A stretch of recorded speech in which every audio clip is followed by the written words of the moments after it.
नरेंद्र मोदी की हुकूमत ने ऐलान किया है कि हम चावल को एक्सपोर्ट पर बैन लगाने जा रहे हैं। तो गाइस बड़े बड़े मुल्कों के अंदर कहल मच गया, गाइस बड़े बड़े मुल्कों के अंदर शोर मच गया, हल्ला मच गया चावलों के रिलेटेड। हुकूमत को किसानों के लिए कुछ करना चाहिए अगर वो आवाम के लिए कुछ करना चाहते हैं तो। कि भाई लोगों तैयार हो जाओ, आगे फूड सिक्योरिटी के लिए बहुत प्रॉब्लम होने वाली है, तो सब अपने अपने जो है वो कुछ ऐसा करें कि दुनिया को इस हवाले से मुश्किलात दरपेश ना हो। कायदे आजम का जो पहला आर्मी चीफ था उसने ही पहला हुक्म ही कायदे आजम का मानने से साफ इनकार कर दिया था। वहीं से इस मुल्क की तबाही और बर्बादी की बुनियाद रख दी गई। उनका चंद्रयान 2 उस तरीके से कामयाब नहीं हुआ तो हम ये कहते हैं वो नाकाम हो गया। वो देखो हमें खुश होना चाहिए भाई, हमें इसलिए खुश होना चाहिए कि हमें तरक्की में एक दूसरे से कंपटीशन करना चाहिए। पहले भी नहीं था दिल करता इनमें बैठने का, लेकिन अब मजबूरी है, क्या करें आप बताएं। अब स्टेप बाय स्टेप आगे बढ़ना है, अब इनमें से गुजर के जाना है। इंडिया की तरफ से ये स्टेप लिया गया कि जो राइस एक्सपोर्ट है उस पर बैन लगा, बासमती राइस। बल्कि ऐसी क्या वजह है कि पूरी दुनिया में इंडियन चावल को बहुत ज्यादा पसंद किया जाता है, खासकर अगर हम बात करें मुस्लिम ममालिक की तो वहाँ पर इंडियन चावल की बहुत डिमांड है। पूरी दुनिया का 40% से ज्यादा राइस को जो खपत है वो इंडिया के चावलों से होती है। भी मतलब हमें भी उधर से ही आती थी, इधर मुबालिक से हम खरीद लेते, हमें ज्यादा दामों में पड़ती थी। What is the condition of toilets in railway? Disgusting. इन्होंने जो चंद्रयान मिशन भेजा है, इंडिया कितने का भेजा है? हम लोग उतने की तो मांग रहे हैं दूसरे ममालिक से कि हमें इतने मिल जाए। और हमारे जो सीटों पे बैठे हुए हैं वो सारे इस मुल्क को तबाह व बर्बाद करने के लिए बैठे हुए हैं और सारे फॉरेन एजेंट हैं।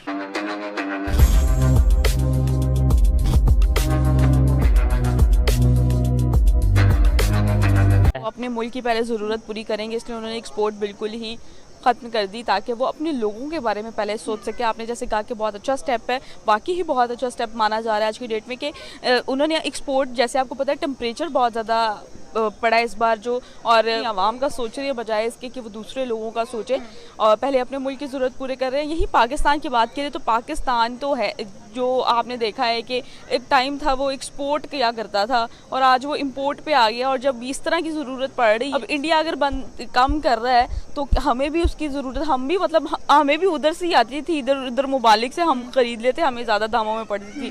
तो अब वही अगर बंद कर देगी, पीछे से बंद हो जाएगी तो हम क्या कहें।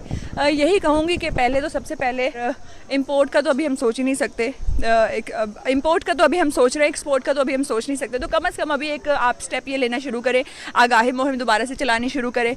सेकेंडली अच्छा बीज जो है वो किसानों को फराहम किया जाए और अच्छे रेट पर जो है गंदम उठाई जाए। बारदाना की तकसीम में आपको पता है हर साल कितने मसले मसाइल बन जाते हैं। तो हुकूमत को किसानों के लिए कुछ करना चाहते हैं। अगर हमारे हमसाया देश इंडिया में बुलेट ट्रेन चलेंगी, सन 2028 तक ये प्रोजेक्ट कंप्लीट हो जाएगा मुंबई से अहमदाबाद तक, जिसकी स्पीड बताई जा रही है 320 किलोमीटर पर आवर। अगर हम पाकिस्तान के रेलवेज़ की बात करें, ये जो रेलवे स्टेशन अंग्रेज़ों के ज़माने का जब से मुल्क बना है, और हम बड़े शर्म से कह रहे हैं जी पाकिस्तान में रेलवे के ऊपर कोई काम नहीं हो। आप जब ट्रैवल करते हैं सबसे पहले हमें बताएं टिकट कितनी, क्या प्राइस है और रेलवे के क्या इंतज़ामात हैं। जी टिकट तो ऑलमोस्ट मुनासिब ही है, ऊपर नीचे होता रहता है 50 या 20। हम स्टूडेंट को वैसे थोड़ा बहुत मसला होता है, इनको चाहिए कि जो स्टूडेंट्स हैं उनको फैसिलिटेट करें, थोड़ा बहुत ऊपर नीचे पैसे करें। जो गवर्नमेंट मुलाजमीन हैं उनको तो चाहिए वो फुल पे करें, वो किस बिना पर हाफ पे करके जा रहे हैं और हम स्टूडेंट मसला क्रिएट कर रहे हैं यहाँ पे। जिस दूसरी बात जो आपने इंडिया के बारे में की, ज़ाहिर बात है वो सिविलाइज कंट्री डेवलप करी जा रहा है और हम उतना ही पीछे जाए जा रहे हैं। तो लाजमी ज़ाहिर है जो विद द इन्वेंशन वो ब्रिटिश से भी हेल्प ले रहे हैं, तो बुलेट ट्रेन ज़ाहिर बात है वहाँ पे चलेगी। तो पाकिस्तान में तो आप ट्रेन भी मुश्किल से चलती है, यहाँ पे आधा घंटा लेट, 1.5 घंटा लेट, 2 घंटा लेट। तो इस लिहाज से तो बहुत हम पीछे चल गए हैं। एजुकेशन हमारा सिस्टम उतना नहीं है कि हम भी कोई नई चीज़ डिमांड कर लें। यहाँ पे नए नए मनसूबे बना लेंगे, पैसे लग जाएंगे इतने ज़्यादा, लेकिन यह है कि स्टूडेंट्स के लिए कुछ फैसिलिटेट नहीं है। लैपटॉप स्कीम आएगी, वो भी कुछ लोगों को, वो भी सिफारशी लोगों को दे रहे हैं, ये सीन चाल है। मैं बात करें वर्ल्ड वाइड के अंदर इंडिया 40% मुल्कों की ज़रूरत पूरी कर रहा है, 40%, 60% पूरी दुनिया के मुल्क लगा लो। और अगर इंडिया की बात करें तो वो 40% दुनिया में। बात यह है कि इंडिया जो है ना, उनकी लीडरशिप ने ये फैसला किया है कि इस मुल्क को चलाना और बनाना है, और हमारे जो सीटों पे बैठे हुए हैं वो सारे इस मुल्क को तबाह व बर्बाद करने के लिए बैठे हुए हैं और सारे फॉरेन एजेंट हैं। इनकी तफ्तीश करवाएं जहाँ से मर्जी, ये कोई भी पाकिस्तान के साथ लॉयल नहीं है।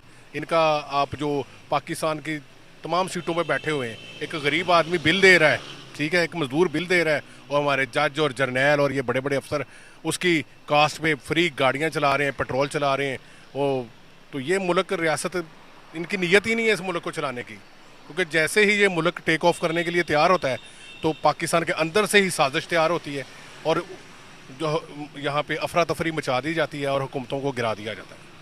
सर एक बात नहीं समझ में आती, एक तरफ हम हैं जो कि हमने आज़ादी ली इंडिया से इसलिए कि तरक्की करेंगे, डेवलपमेंट की तरफ जाएंगे, ज़्यादा ग्रो करेंगे। क्या हमने ग्रो कर ली? क्या हमने तरक्की कर ली? क्या आज हम अलहदगी लेकर खुश हैं? कि कायदे आज़म का जो पहला आर्मी चीफ था उसने ही पहला हुक्म ही कायदे आज़म का मानने से साफ इनकार कर दिया था। वहीं से इस मुल्क की तबाही और बर्बादी की बुनियाद रख दी गई।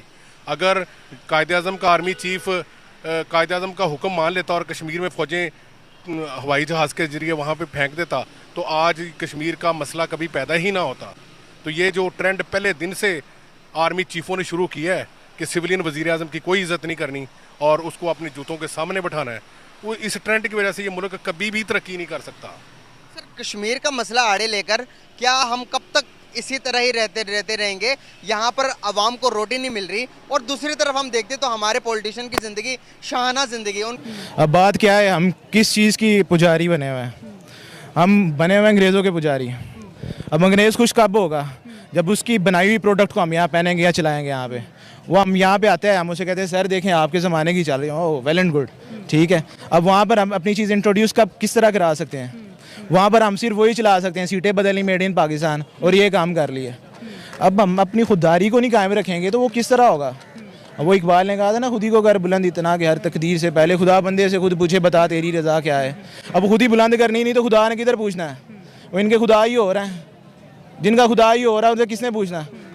ठीक है, तो ये चीज़ है असल बेसिकली ये है कि इंसान जो है ना वो अपना काम करे, थोड़ा करे, ठीक है, वो ऐसे ऐसे तरक्की करता है। इंसान को अपनी चीज़ पर फख्र भी होता है और उस पर वो मोर कॉन्फिडेंटली वर्क करता है। कि भाई लोगों तैयार हो जाओ, आगे फूड सिक्योरिटी के लिए बहुत प्रॉब्लम होने वाली है। तो सब अपने अपने जो है वो कुछ ऐसा करें कि दुनिया को इस हवाले से मुश्किलात दरपेश ना हो। लेकिन अब वो मौका आ गया है।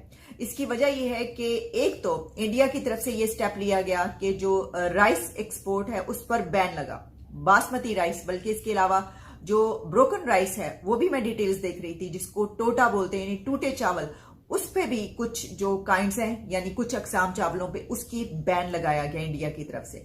अब ये एक बड़ी खबर इसलिए है क्योंकि पूरी दुनिया का 40% से ज्यादा राइस को जो खपत है वो इंडिया के चावलों से होती है।